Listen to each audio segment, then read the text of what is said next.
അസ്സലാമു അലൈക്കും വറഹ്മത്തുള്ളാഹി തആല വബറകാതുഹു. തലേന്ന് രാത്രി വീട്ടിൽ നടന്ന വഴക്കിൻ്റെ ചൂടിലായിരുന്നു ദിൽഷാദ്. രാവിലെ വീട്ടിൽ നിന്ന് ഒരിറ്റ് വെള്ളം പോലും കുടിക്കാതെ അവൻ നേരെ പോയത് തൻ്റെ അടുത്ത കൂട്ടുകാരനായ ഷെഫീഖിൻ്റെ അടുത്തേക്കായിരുന്നു. അവൻ്റെ മുഖത്ത് കനലെരിയുന്നുണ്ടായിരുന്നു. എന്താടാ ദിൽഷാദേ, രാവിലെ തന്നെ ചായ കുടിച്ചോ നീയേ? ഷെഫീഖ് ചോദിച്ചു.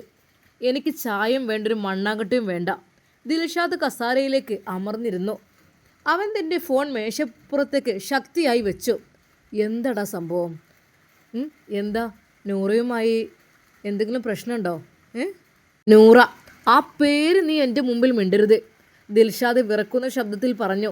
നിങ്ങളെല്ലാവരും കൂടി എൻ്റെ തലയിൽ കയറ്റി വെച്ച് തന്നില്ലേ ഒരു സോലിഹത്തായ പെണ്ണ്, സാധു, പാവം, ആരെയും നോക്കാത്തവൾ എന്നൊക്കെ പറഞ്ഞ് പുകഴ്ത്തിയ എൻ്റെ ഭാര്യ എന്ന് പറയുന്ന ആ ഒരു മൂദേവി. അവൾ ഇന്നലെ രാത്രി ആരോടൊക്കെ ചാറ്റ് ചെയ്യുന്നു സംസാരിക്കുന്നതും ഞാൻ കയ്യോടെ പിടിച്ചു. ഷെഫീഖ് ഞെട്ടി. എന്ത് ദിൽഷാദേ, നീ എന്തീ പറയുന്നത്? നൂറ് അങ്ങനൊന്നും ചെയ്യൂല. ചെയ്യുമെന്ന് ഞാൻ വിചാരിച്ചില്ലടാ, പക്ഷേ ഞാൻ എൻ്റെ സ്വന്തം കണ്ണുകൊണ്ട് കണ്ടതാ. അവൾ മറ്റാരോടൊക്കെയോ മെസ്സേജ് അയക്കുന്നു. ഞാൻ വന്നപ്പോൾ ഫോൺ ഒളിപ്പിക്കുന്നു. ചോദിച്ചപ്പോൾ വീട്ടിലെ വഴക്ക്. ഞാൻ വെറുതെ വിടൂല ഷെഫീഖേ. അവളുടെ ബാപ്പാനെന്ന് ഞാൻ വിളിക്കും. ഞാൻ വന്ന് കൂട്ടിക്കൊണ്ടു പോകാൻ പറയും. ആ കിഴവൻ്റെ മുമ്പിൽ വെച്ച് ഇവളുടെ മാന്യതയുടെ മുഖം മൂടി ഞാൻ വലിച്ചു കീറും. എന്താന്നില്ല, എല്ലാം എൻ്റെ തലയിൽ അങ്ങോട്ട് കെട്ടിവെച്ചാൽ അങ്ങനെ കഴിച്ചില്ലാന്ന് വിചാരിച്ചാണ്. സ്വന്തം മോളെ കുറിച്ചൊന്നും വിളിച്ച് ചോദിക്കുക അല്ലെങ്കിൽ വീട്ടിലേക്ക് വരും ഒന്നും ചെയ്യില്ല. അവരങ്ങ് ഒഴിച്ചു വിട്ടേക്കാണ്.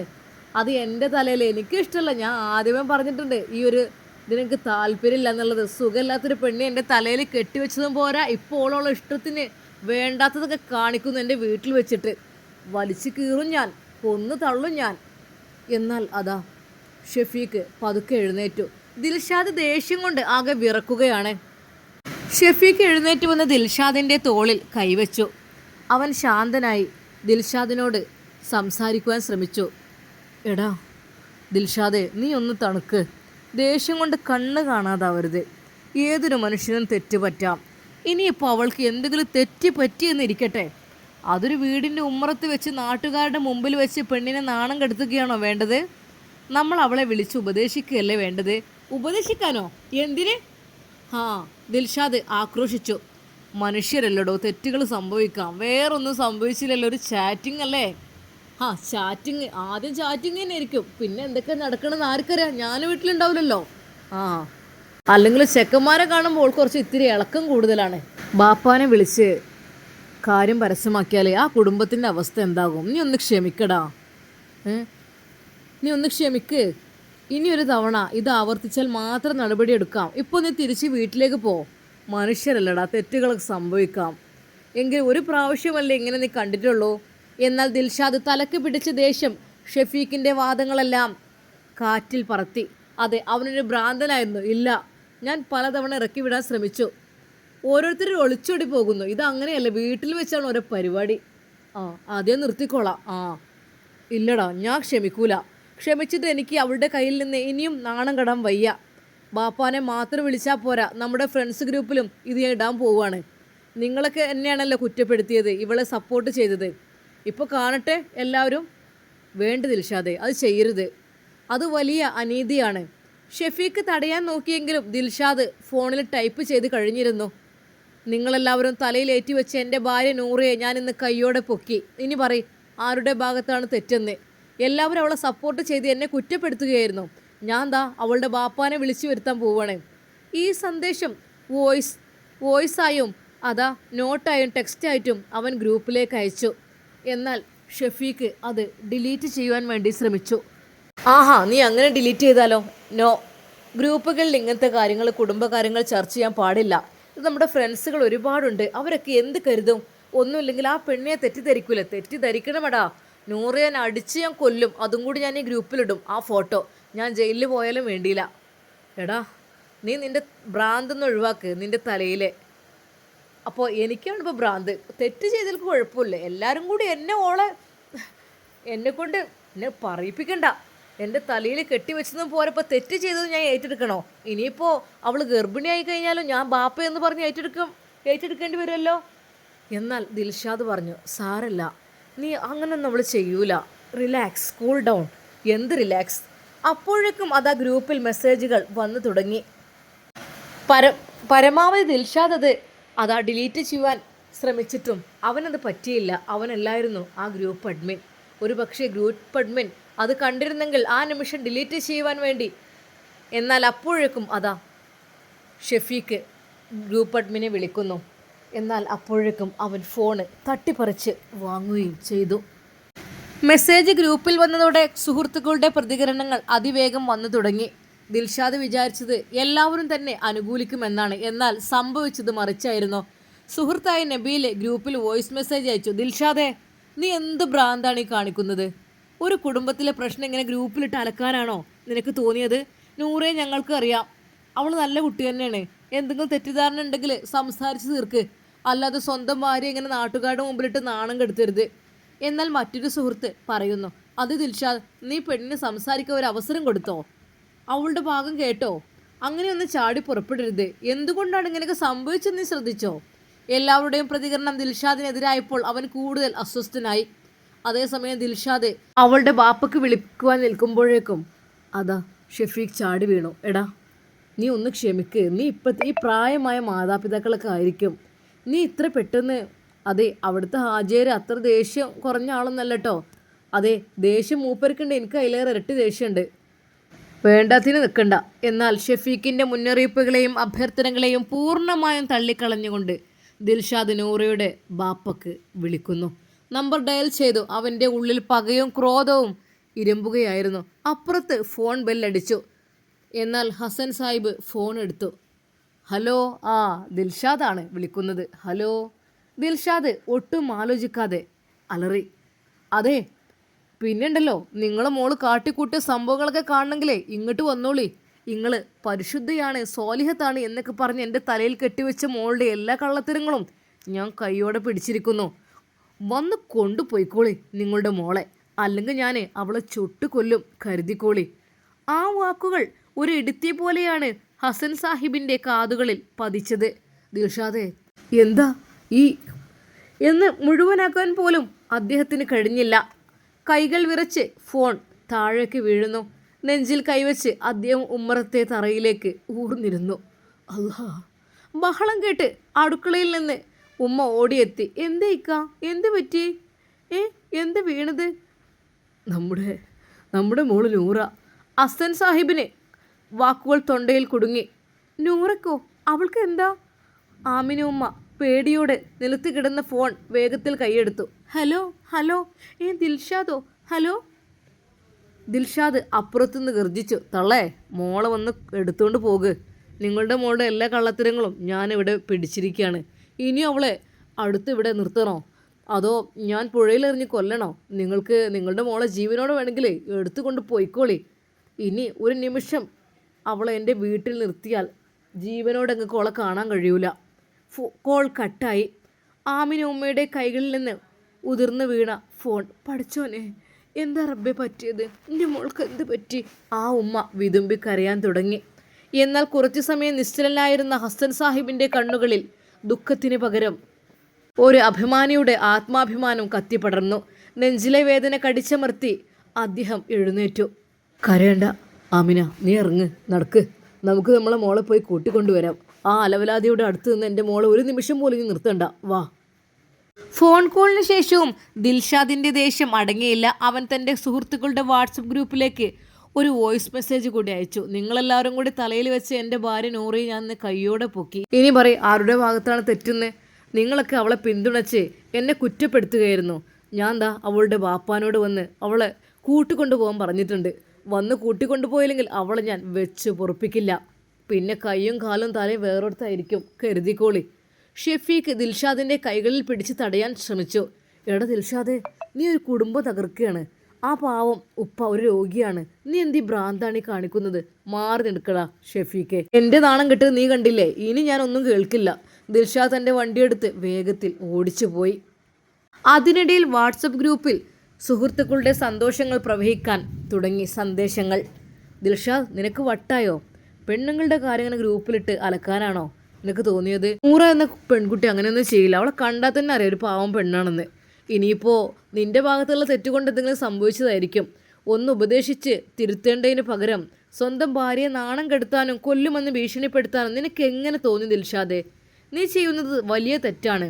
സുഹൃത്തുക്കളുടെ പ്രതികരണങ്ങൾ കണ്ട് ദിൽഷാദിന് ദേഷ്യം ഇരട്ടിച്ചു.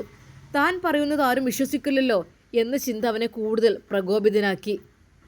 ഹസൻ സാഹിബും ആമിന ഉമ്മയും ഓട്ടോറിക്ഷയിൽ ദിൽഷാദിൻ്റെ വീട്ടിലേക്ക് യാത്ര ചെയ്യുന്നു. വഴിയിലുടനീളം ആമിന ഉമ്മ കണ്ണീർ വാർക്കുകയായിരുന്നു. പഠിച്ചോനെ, എന്താ മോൾക്ക്, എൻ്റെ മോൾക്ക് എന്താ സംഭവിച്ചത്? അവള് ഒരു തെറ്റും ചെയ്യില്ലല്ലോ റബ്ബേ, എന്തെങ്കിലും തെറ്റിദ്ധാരണ ആയിരിക്കുമോ? ഹസൻ സാഹിബ് പുറത്തേക്ക് നോക്കി നിശബ്ദനായിരുന്നു. അദ്ദേഹത്തിൻ്റെ മനസ്സ് ഭൂതകാലത്തേക്ക് പോയി. നൂറിയെ ദിൽഷാഹിന് വിവാഹം കഴിച്ചു കൊടുത്ത നാൾ എത്ര സന്തോഷത്തോടെയാണ് അവൻ അവളെ കൊണ്ടുപോയത്. എന്നാൽ തെറ്റിദ്ധാരണയോ തെറ്റോ എന്തുമാകട്ടെ ആമിന, ഹസൻ സാഹിബ് ഉറക്കുന്ന ശബ്ദത്തിൽ പറഞ്ഞു. സ്വന്തം ഭാര്യയെ കൊല്ലുമെന്ന് ഭീഷണിപ്പെടുത്തുകയും പെറ്റ തള്ളയോട് തെമ്മാടിത്തരം പറയുകയും ചെയ്യുന്ന ഒരുവൻ്റെ കൂടെ ഇനി എൻ്റെ മകളെ വിടില്ല. അവൾക്ക് വിശപ്പടക്കാൻ എൻ്റെ കയ്യിൽ ഇനിയും ജീവനുണ്ട്. മകളുടെ മാനം ഇല്ലാതാക്കാൻ അവൻ ആരാണ്? ഓട്ടോറിക്ഷ ദിൽഷാദിൻ്റെ വീടിൻ്റെ മുമ്പിൽ ഒന്ന് നിർത്തി. അതേസമയം ദുരന്തം എന്തെങ്കിലും നടക്കുമെന്ന് ഭയന്ന് ഷെഫീഖും തൻ്റെ ബൈക്കിൽ അവിടെ എത്തിച്ചേർന്നിരുന്നു. ദിൽഷാദിൻ്റെ വീടിൻ്റെ മുന്നിൽ ദിൽഷാദ് അങ്ങോട്ടും ഇങ്ങോട്ടും നടക്കുന്നു. വണ്ടിയുടെ ശബ്ദം കേട്ട് നൂറ അകത്തു നിന്ന് ഓടി വന്നു. അതെ, തൻ്റെ ഉമ്മ ഹസൻ സാഹിബും ആമിന ഉമ്മയും ഷെഫീഖും കയറി വരുന്നു. വാടോ, വന്ന് നിൻ്റെ പരിശുദ്ധിയായ മോളെ കണ്ടോ? ദിൽഷാദ് അലറി. ഉമ്മയെയും ഉപ്പയെയും കണ്ടതും നൂറ ഓടി വന്ന് ഉമ്മയെ കെട്ടിപ്പിടിച്ച് കരഞ്ഞു. ഉപ്പ, ഉമ്മ. മിണ്ടരുത്. ദിൽഷാദ് നൂറയ്ക്ക് നേരെ വിരൽ ചൂണ്ടി. ഇന്നലെ രാത്രി നീ ആരോടൊക്കെയോ അർദ്ധരാത്രിയിൽ മെസ്സേജ് അയക്കുന്നത് ഞാൻ സ്വന്തം കണ്ണുകൊണ്ട് കണ്ടതാ. ഫോൺ ചോദിച്ചപ്പോൾ തരാതെ ഒളിപ്പിച്ചു. ചോദിച്ചപ്പോൾ വീട്ടിൽ വലിയ വഴക്കുണ്ടാക്കി. പറ നൂറ, ആർക്കാ നീ അർദ്ധരാത്രി മെസ്സേജ് അയച്ചത്? ഏത് തെണ്ടിക്കാണ്? ഹസൻ സാഹിബ് ശാന്തനായി എന്നാൽ കടുപ്പത്തിൽ നൂറയോട് ചോദിച്ചു. മോളെ, അവൻ ഈ പറയുന്നത് സത്യമാണോ? നീ ആർക്കെങ്കിലും രാത്രി മെസ്സേജ് അയച്ചോ? നൂറ കണ്ണീർ തുടച്ചുകൊണ്ട് ഉപ്പയുടെ മുന്നിൽ കൈ കൂപ്പി നിന്നു. ഉമ്മ, ഉപ്പ, ഞാൻ മെസ്സേജ് അയച്ചു എന്നുള്ളത് സത്യമാണ്. പക്ഷേ നൂറ വിതുമ്പി. കണ്ടോ കണ്ടോ ഷെഫീഖെ, അവൾ സമ്മതിക്കുന്ന കണ്ടോ? ദിൽഷാദ് വീണ്ടും അലറി. നിർത്തടാ.